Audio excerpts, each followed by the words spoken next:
Sure thing.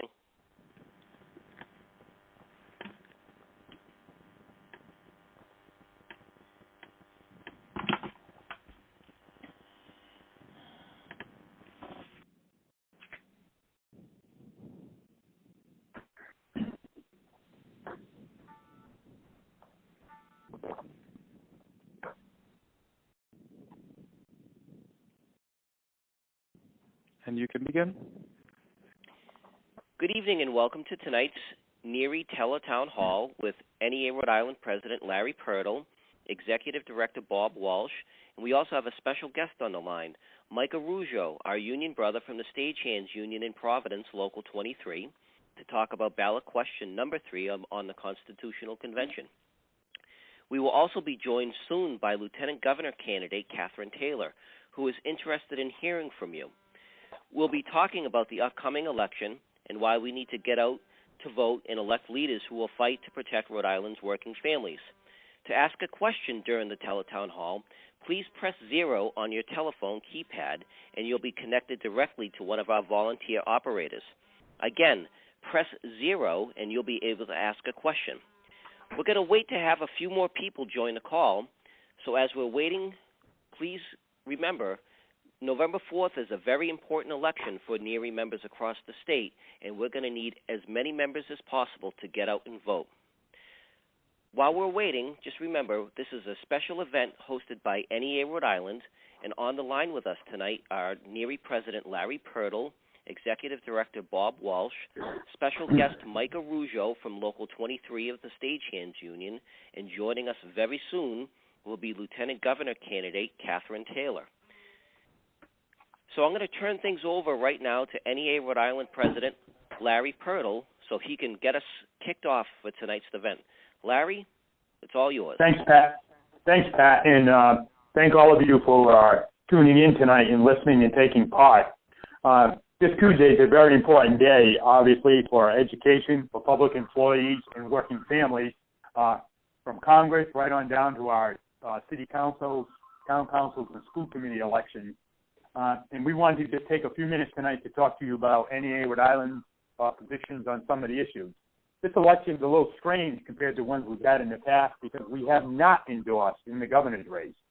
As you're all well aware, the pension changes brought forth by the general treasurer certainly don't need to explain that, and that has led us not to endorse her, despite the fact that she's right on some of our other issues, such as being opposed to right to work, in favor of raising the minimum wage, which Republican candidate Alan Fung is in favor of right to work and not raising the minimum wage. Right to work is very important because while it may not pass the legislature in Rhode Island in the near future, it would be something that we would have to work against. And if you look at the states around the country that have right to work laws, they have weak unions, they have weak collective bargaining, they have low wages, they have poor education systems, and they have a high rate of poverty. Not something we want to bring to Rhode Island as we rebuild the economy. So tonight, I want to point out a few things about the governor's race. We're also excited to have Lieutenant Governor Catherine Taylor, candidate, going to be joining us, and we will be talking about why you should vote against Amendment number 3 to Constitutional Convention. And I will just throw in at this point a strong support for Amendment number 4, the engineering building down at URI. Let me just touch on the governor's race for a minute. Very difficult race for a lot of you and who you're going to vote for on Tuesday. And I know talking to members, a lot of people have not made their minds up. We have the general treasurer with the pension changes. The general treasurer, we also have just some concerns about some of her, what she might do educationally. But I will tell you that in conversations with her and in comments with other unions with the AFL-CIO, she is opposed to right to work. She does want to raise the minimum wage.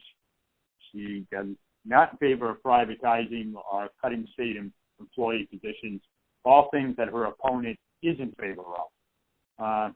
The treasurer has commented that she does not want to see any appointments such as the Commissioner of Education until after new governor is elected, and we would certainly hope that we would have input into that.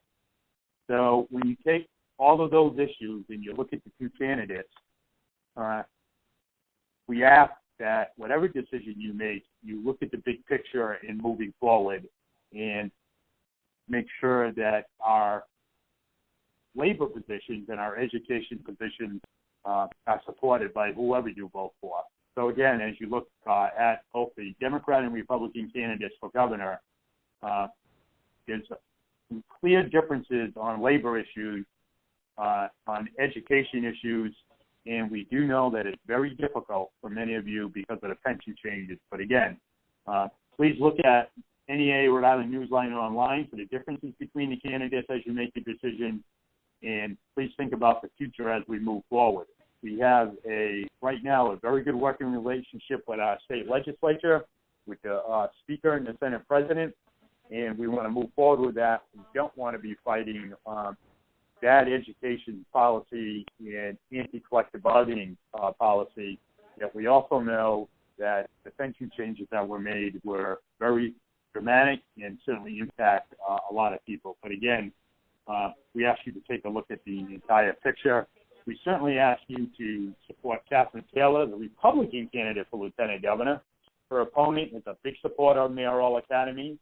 They do not play by the same rules as other charter schools or the regular public schools. The teachers do not pay into the pension fund. They do not have to pay going wages. They do not have collective bargaining. They're draining money out of regular public schools for basically privatizing public education. And the mayor of Cumberland is a strong proponent of that, and is really pushing that, and it's something we cannot afford. A lot in the labor movement are very concerned about a Mayor Fung, a Dan McGee, and the Constitutional Convention passing, which would be detrimental to labor. So with those comments, if you have any questions, as Pat said, hit 0. But I think I've laid out the concerns we have and the issues that you need to think about as you move forward. So with that, I'll return it back to Pat. Great. Thanks, Larry. We're going to move on to questions in just a few minutes. But first, I'd like to introduce one of the union movement's strongest advocates in Rhode Island, from Local 23 in Providence, Mike Arujo, to talk about the labor movement's position on ballot question number 3 on the Constitutional Convention. After Mike finishes, we're going to take a couple of questions from the audience. We've had over 2,000 people participate in the call so far. If you have a question, please press 0, and one of our volunteer screeners will put you in line to ask a question. Mike, it's all yours. Thank you so much, Pat. This is such a strange format. I'm sure I'm not as used to it as most other people are, maybe. I guess I feel like I've spoken about question 3 to so many different people over the past 3 months that it starts to blend into one kind of mess after another mess. The thing that I most commonly hear is that people really don't understand what is at stake with the Constitutional Convention. It's not hard to imagine what it would take to shift something in a direction that could hurt us. It's not hard to see what's been going on in places that you would think it was unimaginable that labor would be under attack, places like Ohio and Michigan, places that had traditionally been the strongest labor states in the country. In fact, in a lot of ways, the birthplace of labor happened in those places. We're looking at the possibility now, especially following Citizens United cases, that there's an unlimited amount of money that can be poured into this state. To give you an idea of what it would mean and what it would look like, is the last time that there was a successful constitutional convention, the average delegate spent $700 to run. That means for less than $60,000, the convention was run. And at the end of the day of that, we saw an attempt to abrogate the rights of women, to scale back the rights of minorities, an attack on the use of language in the state, of foreign languages in the state. We saw a hodgepodge of kind of crazy, off-the-wall ideas. Each one of them would have hurt my membership and would have hurt the membership of NEARI directly. If you could imagine now the money that's being poured into and the resource that's being devoted to this constitutional convention, we didn't see a Grover Norquist come to Rhode Island the last time around. We didn't see this level of organization from the people who oppose the things that we hold dear come to this state last time. This time around, we're going to see money. We're going to see real outside money come into Rhode Island. And Rhode Island, it would not take a lot of money to get those 75 delegates to vote whatever way the Koch brothers, the Rhode Islanders for Freedom and Prosperity want. It means that the rights of women, the rights of immigrants, the rights of labor, our rights are going to be at stake if this issue is allowed to pass. Now, on the surface, a constitutional convention doesn't seem like a negative thing. It seems like a very, very natural expression of democracy. In fact, a desirable expression of democracy, but it's not. It's an illusion of what democracy really is. What you see last time around is that we saw only 18% of people voted in the Constitutional Convention, and that means that a tiny minority of Rhode Islanders decided that they knew better about what a woman could do with her body and her doctor, what a person who had been convicted of a felony, whether they could be participants in our political system, whether the rights of speech would be allowed to flow freely in the state of Rhode Island. We saw a real rollback, an attempted rollback last time around. We also saw 25 proposals that were completely untenable in our state, never mind the expense of implementing them.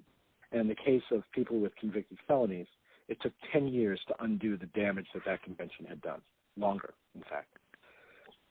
Right now, as union members, our basic principle is that we believe in solidarity, and we believe that an injury to one is an injury to all.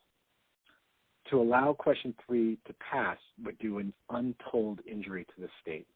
We would see the potential of foreign money, out-of-state money, come into our state and make decisions about the way we live, the way we collectively bargain our agreements, the way that we are used to practicing our medicine and talking to each other, and our relationship with the immigrants that choose to live in our state. We can't let this happen, which means that we as union members are in a unique position where we have to go out and explain the case to other people. We have to tell them what it is, what the cost will be, and what the potential is for us to lose. That's why, as a private sector union, which I know is a little different than you guys, I'm saying that we have to come together on this. The Constitutional Convention has been used as a wedge between gays and straights, blacks and whites, immigrants and native-born, English speakers, non-English speakers, labor, and non-labor. We, in this state, believe in solidarity first, and we have to commit to that. So we have to make sure that we fight against Question 3 with every fiber of our being. This is our existence in the state is dependent on it. And I know it seems a little overblown to say that, but the potential in the stake is too great. In California, we saw with Proposition 8, which was also a statewide referenda, the removal of rights of 10% of its citizens. I'm not willing to take that kind of risk.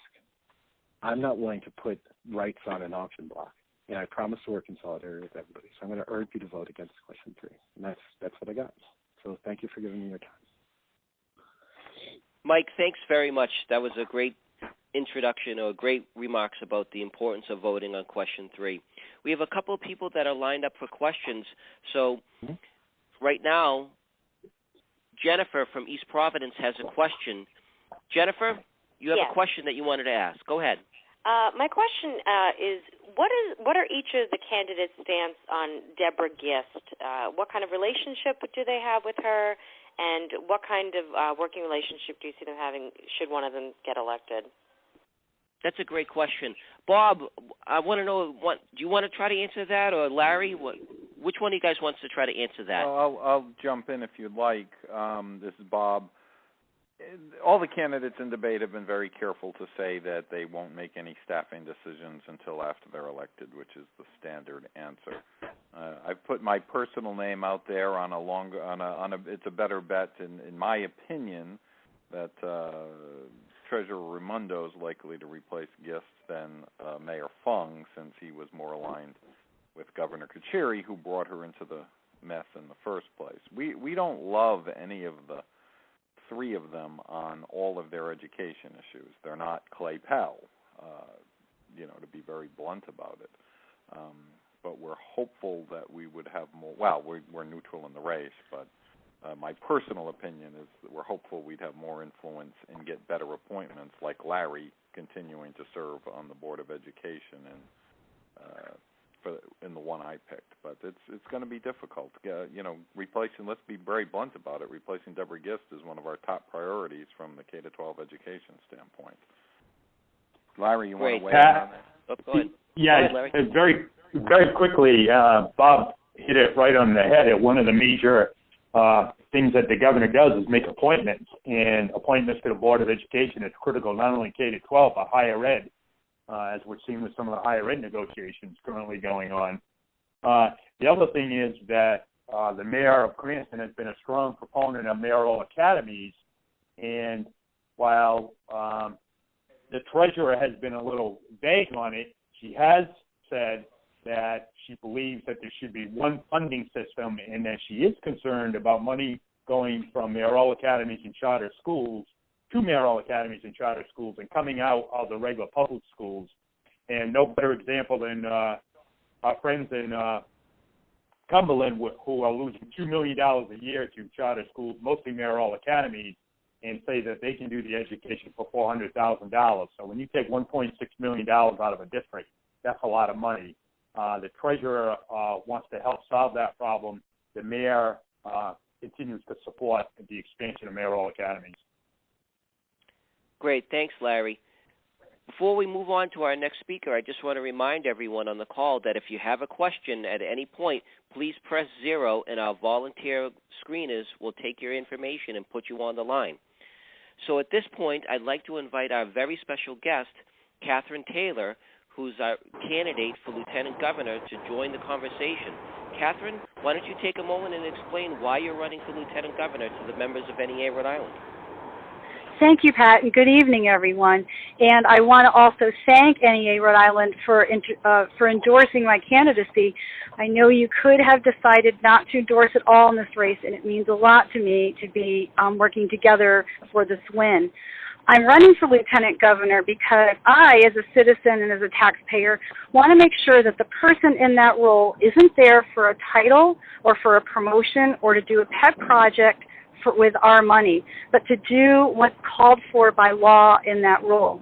Under the Constitution, the Lieutenant Governor's sole function is to serve if the governor is unable to. But under the law, there are 3 councils that the Lieutenant Governor chairs. Long-Term Care Coordinating, on which I served as your Director of Elderly Affairs for the last 3.5 years. Small Business Advocacy, and I had a small business for 4 years prior to my service for the state. And so I have a lot of ideas for how to promote business activity. And then Emergency Management Advisory. And I did spend 20 years working in the United States Senate for Senators John and Lincoln Chafee. And among my issues that I worked on were defense and foreign policy, as well as environmental issues. So I feel that I'm the best equipped candidate to help coordinate the resources in the state to help vulnerable populations and our businesses and our natural landscape be resilient in the face of man-made and natural calamity. I also want to use those councils in a way that they talk to each other so that we remember, for example, that a physician's office or a small social service nonprofit is also a business, and we need to help them with business practices and red tape and paperwork just like any other business. And that also healthcare issues affect our economy. So one of the things that I'm working hard on and that I did as Director of Elderly Affairs is to help win greater status and pay for direct care workers of frail elders, adults with disabilities, and children with special health care needs. And that's in our schools as well as in our homes and in nursing homes whenever that's necessary. Because when those folks aren't able to make a living wage, they need to find other jobs. And we need people who are really, really skilled at the intimate personal care of another human being and really good at understanding and communicating with our most frail community members to be able to stay in those jobs for the long term. Because if they can't, then the whole situation breaks down and families then need to attend to that and can't work themselves. So it's not just a workforce issue for direct care workers, it's a workforce issue for all of us. Finally, one of the things I want to draw attention to in my campaign and to accomplish as your next Lieutenant Governor is to help us stop the flight of retirees from Rhode Island. While we're number one for the percentage of 85-year-olds in the country, at the same time we're the only state that's lost the population over 65. And because we tax Social Security, all manner of pensions and military and veterans benefits, and a whole host of other reasons, people make the decision when they retire to move someplace where they can stretch those dollars further. It's not just Florida. People move to Massachusetts. And then they come back to us when they're 85-ish and are frail and in need of family and long-term care. So I want to propose that we get rid of the tax on Social Security and that we do things like create an incentive for state retirees to remain in Rhode Island, contributing to our community and our economy, and have a little bit of extra money in their pocket there. Those are the reasons that I'm running. And I do want to make it clear, especially in contrast to my opponent, Mayor McKee, that we're not running to be Education Commissioner. There are defined responsibilities in this job, and again, as a citizen, a taxpayer myself, I want to make sure that our next Lieutenant Governor is doing that work for us. Thank you so much for your kind support. Thank you very much, Catherine. There are so many people on the call right now. One of the things that we'd like to do is check with the members that are on the call how they can best support your candidacy on November 4th. So we're going to conduct a quick poll for everyone that's on the call. If you're willing to vote for Catherine on November 4th, please press 1 now. If you're willing to vote for Catherine and tell your coworkers that you're going to work to get her elected, please press 2 now. If you're still undecided, that's all right, but please press 3 now. So we only have a few more minutes on the call, so we're going to try to wrap things up here, and I want to bring President Pernell back on the call so he can talk about why this is such an important election to make sure NERI members get out the vote. Larry, are there any closing remarks that you'd like to make so the members can hear? I just think Catherine Taylor just hit it on the nose for her candidacy. She's not running for her pet project, and we know what Dan McKee's is there, and certainly not running to be Education Commissioner. She's running for all the issues that she outlined and talked about, living wages and families, and that's exactly what this election's about. Families, wages, protecting collective bargaining in public education and public employees. I want to urge everyone to support NEA Rhode Island endorsed candidates. And in the governor's race, please, I know it's for many of us it is a difficult decision, but to look at all the issues and what will benefit us moving forward, public education, public employees, and families, certainly oppose the Constitutional Convention and against support for number 4 for the engineering building at URI. So I want to thank, I know we had over 200,000 members at one point on. I think there were more than that. I want to thank all of you for joining tonight, and I want to thank Catherine and Mike for being our special guests. Great, thanks. Bob, I don't know if you had any last words that you wanted to share with the members tonight? Just thank you. Don't forget to vote. I know this has been a rough year, but we have many great candidates that we have endorsed in the local races, returning our federal delegation to Washington, and certainly I want to join Larry in thanking Catherine Taylor, our candidate for Lieutenant Governor, and remind you we're also supporting Seth Magaziner, Peter Kilmartin, and Nellie Gorbea in the statewide ticket as well.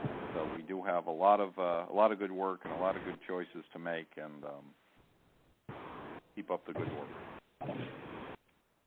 Well, thanks. I'd like to thank our special guest tonight, Mike Arujo from Local 23 of the Stagehands Union in Providence. I'd also like to thank Lieutenant Governor candidate Catherine Taylor for her time tonight. And don't forget, if you'd like to leave a message for NEA Rhode Island about this teletown hall or about the election, you will have the chance after the call has concluded to leave a voicemail. And don't forget, November 4th, the polls are open from 7 a.m. to 8 p.m. And please talk with your family, your friends, and your coworkers about the importance of getting out and voting on Election Day. Thank you very much, and that's going to bring the teletown hall for NEA Rhode Island members to a close.